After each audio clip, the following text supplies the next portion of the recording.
PAP.fr, première plateforme immobilière sans commission, présente Sud Radio, on parle IMO. L'assurance habitation va-t-elle flamber en 2023 ? C'est l'une des questions auxquelles on va répondre au 0826 300 300, notamment en compagnie de tous nos spécialistes immobiliers. On est avec Marc Ezrati. Bonjour à vous, Marc. Bonjour Jean-Marie, bonjour à tous. Je le disais, on parlera de l'assurance immobilière habitation dans quelques minutes, mais tout de suite, commençons par les premières actualités de l'immobilier. C'est le journal. Big Mat, les bâtisseurs ont leur maison, présente Sud Radio, on parle IMO, le journal. Le journal, c'est avec Marc Ezrati. Marc, on rappelle que l'émission s'ouvre cette année, à vous qui nous écoutez sur Sud Radio, tout de suite avec ce journal et le dernier baromètre qui a été réalisé par Ipsos et qui montre que plus des 2/3 des propriétaires qui ont acheté leur logement ces 5 dernières années déclarent avoir été finalement déçus par leur achat. Et oui, Jean-Marie, 68% des propriétaires qui ont acheté leur logement il y a 5 ans se déclarent aujourd'hui déçus par certains aspects qu'ils n'avaient pas remarqué lors des visites. Au top 5, on a le froid l'hiver pour 17% des sondés.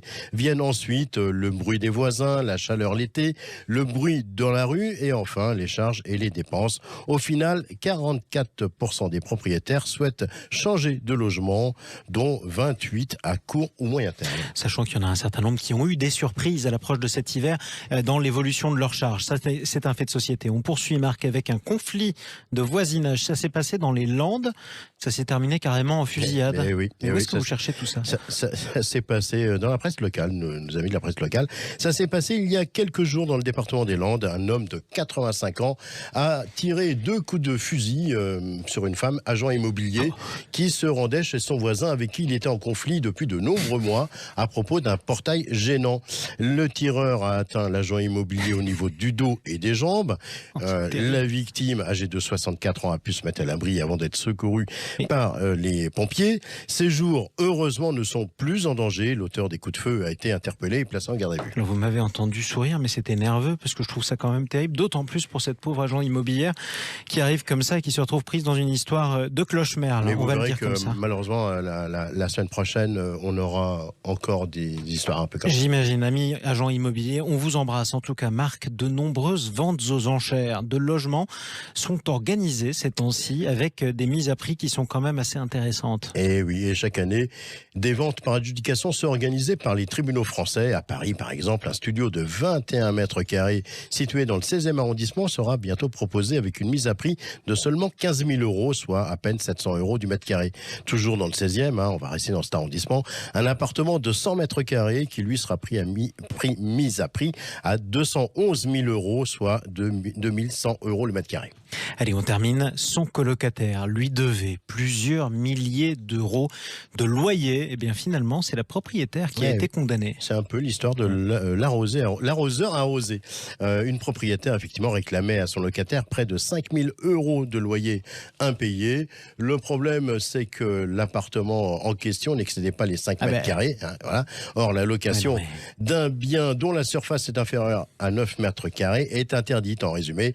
La plaignante n'avait pas le droit de louer le bien à celui qu'elle accusait d'être mauvais payeur. Résultat, le locataire a été logiquement acquitté et la propriétaire a été condamnée à lui rembourser 20 000 € de loyer indûment. Et bonjour, je vous relance pour le loyer du bien que je n'avais pas le droit de vous louer. Oui, c'est quand même assez formidable. Les gens ne demandent pas de tout payer. Merci Marc pour ces infos. Tout de suite, la Minute Viager. Avec notre partenaire Senior Consulting Group. Marc, on parle du viager. Qu'est-ce que le viager sans rente ? Eh bien, le viager peut prendre de nombreuses formes et l'une d'entre elles est, vous venez de le dire, le viager sans rente. Cette option s'avère avantageuse pour le vendeur qui touche immédiatement la totalité de la valeur occupée du bien et pour l'investisseur qui pourra accéder au crédit pour verser cette somme, ce qui est normalement interdit lorsqu'il y a des rentes. À noter qu'évidemment, la vente en viager sans rente ne peut se faire que dans le cas d'un viager occupé, car sinon, rien ne la distinguerait d'une vente classique. Le viager sans rente est un bon moyen pour un vendeur qui n'a pas besoin de rente mensuelle de dégager une belle somme d'argent pour financer un projet ou pour faire une donation à ses enfants de son vivant, par exemple. Merci beaucoup, Marc Ezrati. On vous retrouve dans quelques minutes. On sera en direct sur Sud Radio avec tous nos invités. Justement, on sera avec Raphaël Vuillierme. Il est le président de l'UCO. On va parler d'assurance habitation. Alors, vous qui nous écoutez, vous avez peut-être peur de voir flamber les assurances habitation. Est-ce que ce sera le cas en 2023 ? Justement, on va vous répondre. Je rappelle également que vous pouvez nous appeler au 0826 300 300 pour le coaching IMO. C'est Corinne Joly qui répond à toutes vos questions si vous cherchez un appartement, par exemple. À tout de suite. Sud Radio, le Mac de l'IMO, décryptage et tendance de l'immobilier. Avec mon expert rénovation énergie. Le retour de votre rendez-vous 100% immobilier. Corinne Joly de PAP qui nous rejoint dans quelques minutes. On parle IMO, on est aussi sur le Mac de la semaine. On parle de l'assurance habitation avec vous, Marc Ezrati, et avec votre invité. Bonjour Raphaël Vuillierme. Bonjour Marc. Vous êtes président de l'UCO, alors portail d'assurance en ligne. Je crois que vous vous définissez comme la première néo-assurance en Europe. Exactement, on est le premier néo-assureur d'Europe avec 500 000 assurés en France, en Allemagne et en Espagne. Alors, dites-moi, avec tous les événements climatiques qu'on a connus cette année, est-ce que l'assurance habitation va coûter plus cher en 2023 ? Alors l'assurance habitation va coûter un peu plus cher en 2023, mais finalement assez peu à cause des événements climatiques. Il faut savoir que seulement 15% du prix de votre assurance habitation est lié à des événements climatiques. La grande majorité sont liées à des choses qui n'ont rien à voir, des incendies, des cambriolages, des bris de vitres, ce que vous voulez. Et finalement, le plus gros facteur d'augmentation de l'assurance habitation, c'est l'inflation. Ce qui coûte dans une assurance habitation, c'est le prix du plombier, du serrurier, du peintre qui va venir réparer votre maison. Et là, il y a une inflation aujourd'hui assez forte, et c'est ça qui va majoritairement pousser le prix de l'assurance habitation à la hausse, plus que finalement les crises. Alors c'est bien de nous rassurer un petit peu, parce que quand même, pour les 6 premiers mois de l'année 2022, ce sont quand même plus de 1 million de sinistres qui ont été déclarés par les Français pour un montant global de 4,6 milliards d'euros. Donc vous confirmez que les augmentations, elles ne seront pas si importantes que ça ? D'après le cabinet Fact and Figure, l'année prochaine, les augmentations vont être de 3%, ce qui est moins que l'inflation. Donc le premier coup, c'est en effet l'inflation. Il y a des augmentations des événements climatiques qu'on peut mettre en face d'autres baisses. Et donc finalement, on ne va pas vers une explosion des prix de l'assurance habitation l'année prochaine, une hausse, mais qui est plus faible que l'inflation. Alors, on va revenir quand même à ces événements climatiques, parce que la Banque de France estime qu'elle pourrait coûter aux assureurs plus de 143 milliards d'euros d'ici 2050 et parie même sur une augmentation des primes de 130 à 200% d'ici 30 ans. Est-ce que selon vous, c'est inévitable ? Alors c'est inévitable, mais si on met en perspective 130 à 200% d'augmentation sur 30 ans, finalement c'est beaucoup moins que la baguette de pain qui a augmenté de plus de 130% dans les 30 dernières années. Donc au final, le chiffre a l'air de manière faciale extrêmement élevé. On parle ça veut dire quoi, c'est de 7 euros, 7-8 euros, ça passerait à 17, 18, 20 ? Exactement, et c'est globalement moins rapidement que l'augmentation d'autres prix comme le pain, d'autres choses finalement qu'on achète au quotidien. Donc il y a une augmentation des événements climatiques. Il y a probablement pour certains logements, certaines régions, des prix qui vont devenir pour le coup totalement inabordables. Maintenant, s'ils habitaient dans un appartement, très probablement l'augmentation de notre assurance, ça sera à peine un sujet dans les prochaines années. D'accord. Alors quand même, en septembre dernier, on a appris que les réassureurs, donc pour être précis avec tout le monde, ce sont les assureurs des assureurs qui ont décidé pour la première fois de ne plus assurer les événements climatiques ou beaucoup moins qu'avant. Vous pensez qu'on peut aller vers des résiliations de contrats habitation ? On va aller vers des résiliations de certains contrats habitation. Et on a construit dans des zones qui sont finalement difficilement tenables sur le long terme. Il y a une urbanisation assez peu maîtrisée et donc dans ces zones-là, forcément, assurer un bien où chaque année il y a une énorme inondation, l'assurer contre l'inondation, ça va être très compliqué. Et donc on va aller vers des logements finalement plus adaptés. Donc peut-être que votre rez-de-chaussée, vous n'allez pas stocker des choses qui ont de la valeur, ou vous allez adapter la structure de votre jardin pour que s'il y a une énorme inondation, vous ayez moins d'impact. Mais l'habitat va changer et si l'habitat change pas, en effet, votre appartement ou votre logement votre maison sera totalement inassurable. Ouais. Mais il y a des réponses qu'on peut apporter à ces problèmes. C'est pas quelque chose qui est insurmontable. Alors justement, on sait que l'assurance habitation c'est obligatoire. Qu'est-ce qu'on fait si on est résilié ? Si on est résilié, on cherche un autre assureur.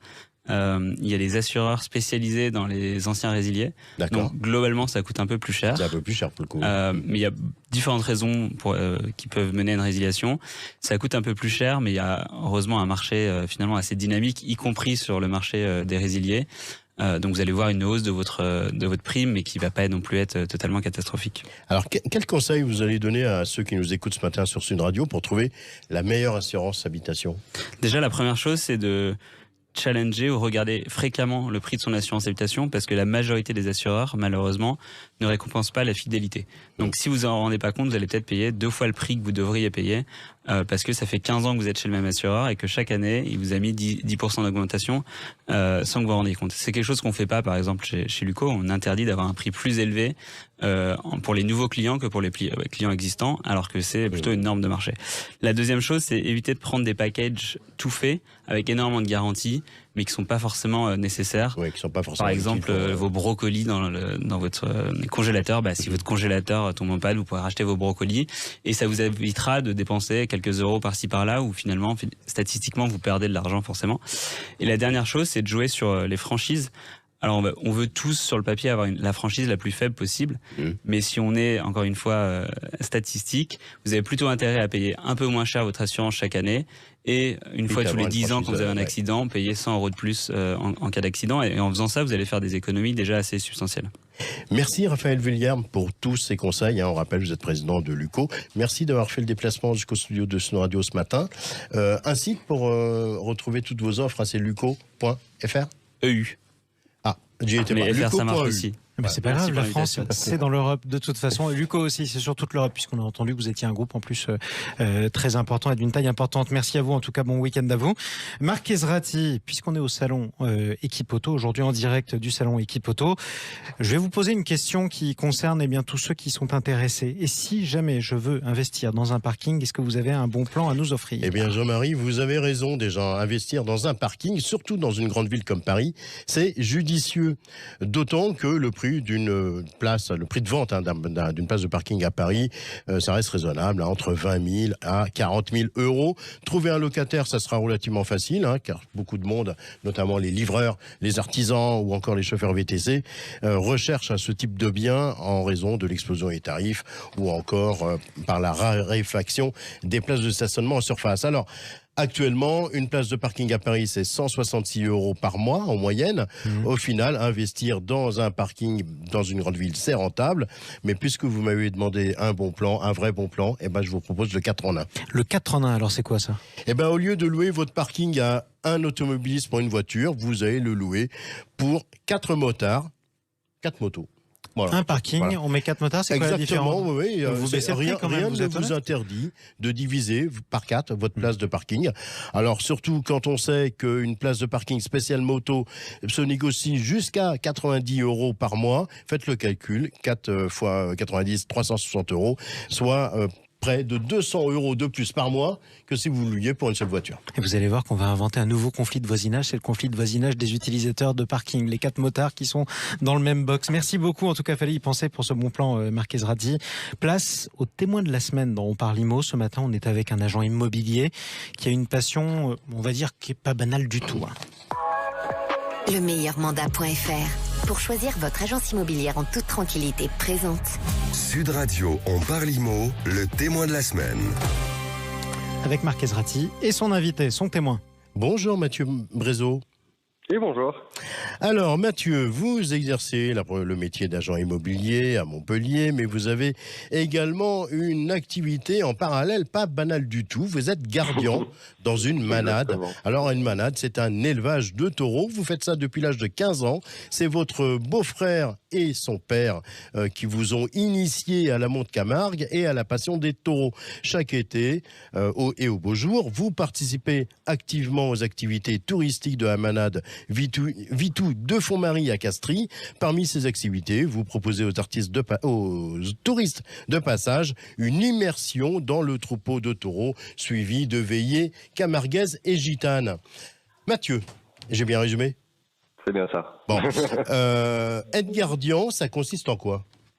Ça consiste en fait, alors ça existe depuis des centaines d'années, ça existe en fait à accompagner le manadier, donc le propriétaire de l'élevage, dans l'entretien de l'élevage. Donc en fait dans la vie de tous les jours, que ça soit des clôtures jusqu'à l'entretien des animaux, jusqu'à l'entretien de tout le bétail en fait dans sa globalité, ainsi que l'aider à assurer les prestations et les représentations. Voilà en quoi consiste un petit peu le travail de gardien. Ouais, du coup une journée type d'un gardien, c'est quoi ? Alors, journée type d'un gardien quand on est à la manade, souvent ça commence très tôt. Il faut savoir qu'on commence très très tôt. Ça va être donner à manger aux taureaux, ça va être refaire des clôtures, ça va être des fois faire ce qu'on appelle des prophylaxies, donc s'occuper de faire passer les bêtes dans des couloirs pour pouvoir leur faire des traitements particuliers, des soins, ou soit sinon l'été par exemple assurer des prestations et des représentations pour pouvoir faire vivre l'élevage. Alors justement ces représentations, je crois que vous avez participé d'ailleurs ce week-end à Aigues-Mortes. On a vu d'ailleurs les images à la télévision là, de ce taureau qui s'est invité dans les gradins. Vous y étiez, non ? Alors j'y étais, mais donc du coup cette année nous n'avons pas fait de représentation là-bas. Habituellement on y était. Cette année on n'a pas pu faire de représentation là-bas. Bon, ce n'est que partie remise sûrement, mais sinon c'est vrai que Aigues-Mortes c'est la fête entre guillemets qui clôture un peu la saison pour toutes les manades confondues, et du coup c'est vrai que c'est une grosse fête votive dans notre région. Je reprécise, ça s'est passé la semaine dernière, le week-end dernier, effectivement, plus de peur que de mal, heureusement, un taureau qui était arrivé dans les gradins. Voilà. Et encore une fois, je le précise aussi, faire attention à tout ce qu'on peut voir sur les réseaux, parce qu'il y a beaucoup de fausses informations ou de désinformations. Si vous voulez découvrir vraiment la Camargue pure et dure, je vous invite à venir à la maison avec grand plaisir. Et c'est beau la Camargue en tout cas. Merci beaucoup pour ce conseil, Marc Ezrati. L'esprit gardien, est-ce que ça vous sert dans votre activité d'agent immobilier ? Alors moi, ça me sert à mon échelle à moi, dans le sens où j'ai des facilités, ou du moins un petit coup de cœur pour vendre forcément des biens destinés à l'agricole, ou soit des propriétés équestres. Forcément, ça peut m'aider, oui. Ma dernière question, Mathieu, c'est quoi un bon agent immobilier selon vous ? Un bon agent immobilier, je pense qu'il n'y a pas vraiment de recette miracle. Rester soi-même, être humain, à l'écoute, et surtout garder des valeurs. Malheureusement, c'est quelque chose qui se perd de plus en plus. Merci Mathieu Brézot de nous avoir fait découvrir votre passion. On rappelle que vous êtes agent immobilier chez Évidence Immobilier. C'est un réseau qui est situé à Montpellier. Très bon week-end à vous. Et on embrasse tous les Camarguais, surtout, on dit les gardiens, mais bon, vous êtes les cow-boys à la française, et surtout vous étiez là avant les cow-boys. Il faut toujours le rappeler quand même. Métier magnifique. On embrasse d'ailleurs tous ceux qui nous écoutent sur Sud Radio depuis la Camargue. Vous nous écoutez sur Sud Radio.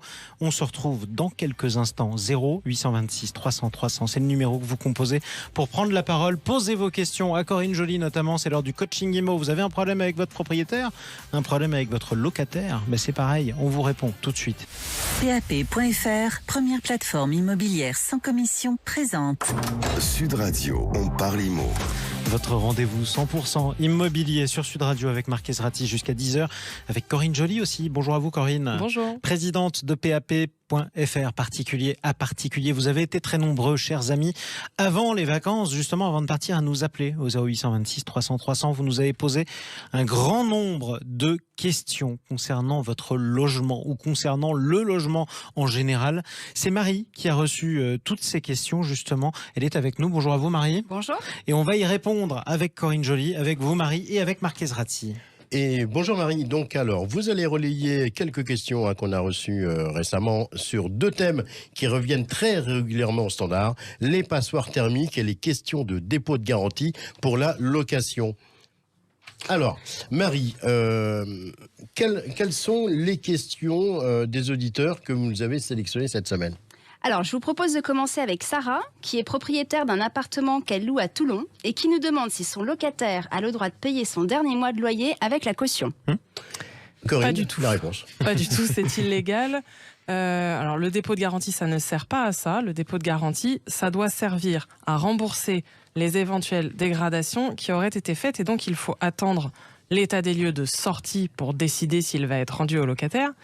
Donc, si le locataire il paye son dernier mois de loyer avec ça, quelque part, il empêche le propriétaire de pouvoir constater s'il y a ou non des dégradations et donc retenir de l'argent. Donc, c'est clairement illégal. En revanche, de l'autre côté, je rappelle, côté propriétaire, donc, qu'il faut rendre rapidement le dépôt de garantie s'il n'y a pas eu de dégradation. Parce que souvent, quand les locataires payent le dernier loyer avec leur dépôt de garantie, c'est parce qu'ils craignent de ne pas récupérer leur argent assez rapidement. Donc, en résumé, côté locataire, payez votre dernier loyer pour de vrai. Côté propriétaire, rendez rapidement l'argent s'il n'y a pas de dégradation. Voilà qui est dit. Bon, on espère en tout cas que Sarah, qui nous écoute, et qu'elle aura entendu la réponse très claire de Corinne. À quel tour maintenant, Marie ? Alors, autour de Philippe, de Pau, qui nous a envoyé un message. Il a entendu parler des passoires thermiques et nous demande s'il peut acheter un logement avec une étiquette énergie G pour l'occuper lui-même. Corinne, votre réponse ? Tout à fait. En fait, les passoires thermiques dont on parle beaucoup, elles vont être progressivement interdites à la location et à la location uniquement. Donc pour l'habitation, il n'est pas du tout prévu qu'il y ait de l'interdiction, et pour la vente encore moins, et ça c'est normal, on ne peut pas interdire de vendre des biens. Et ensuite, on ne peut pas vous interdire de les occuper, puisque ça n'aurait pas vraiment de sens, on ne va pas vous dire d'aller dehors sous prétexte que vous avez une passoire thermique. Donc acheter un bien classé G pour l'occuper soi-même, c'est pas un problème. Ça peut même être une bonne idée parce que si c'est un petit logement, comme c'est un bien typique d'investisseur, il peut y avoir une petite décote liée à la classe énergie G, donc il sera peut-être un peu moins cher. Et la seule chose, c'est qu'il faut être bien conscient que si dans quelques années vous changez d'avis et vous voulez le louer, alors là, vous ne pourrez pas. C'est vraiment un bien qui doit être réservé à votre usage personnel ou à du stockage, etc., mais pas de location. Bon, voilà Philippe, vous savez ce qu'il vous reste à faire. Marie, on a une question sur le même thème, je crois. Oui, tout à fait. Alors là, c'est Monique de Valence qui souhaiterait savoir si son mari, qui est hyper bricoleur, alors je la cite, il a des doigts en or. Elle souhaiterait savoir s'il peut retaper lui-même le studio qu'il loue à Montélimar et qui a une étiquette énergie G. Corinne. Alors, félicitations Monique d'avoir trouvé ce mari. Alors, il est parfaitement légal de faire soi-même les travaux de rénovation énergétique. C'est vrai qu'on parle souvent dans le cas des entreprises du fait qu'elles doivent avoir des certifications. En réalité, les certifications servent à bénéficier des aides. Donc là, si c'est votre mari qui fait les travaux, vous ne pourrez pas profiter des aides. C'est la seule chose qui change. En revanche, à la fin, il va être jugé comme tout le monde, c'est-à-dire que pour voir si les travaux de votre mari ont fonctionné, vous allez devoir refaire un diagnostic de performance énergétique et voir le résultat. Je tiens quand même à dire que c'est des travaux qui peuvent être un peu techniques, c'est-à-dire qu'on peut avoir des doigts en or pour changer un évier, un lavabo, etc. Mais là, on est quand même sur des travaux qui sont un peu techniques. Donc refaites bien votre diagnostic de performance énergétique pour vérifier, et je vous conseillerais même peut-être un audit énergétique pour être sûr de faire les bons travaux.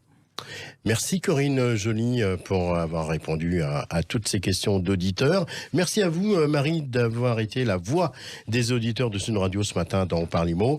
Je pense qu'on peut peut-être... Exactement, on peut rappeler aussi le numéro de téléphone auquel vous laissez vos messages.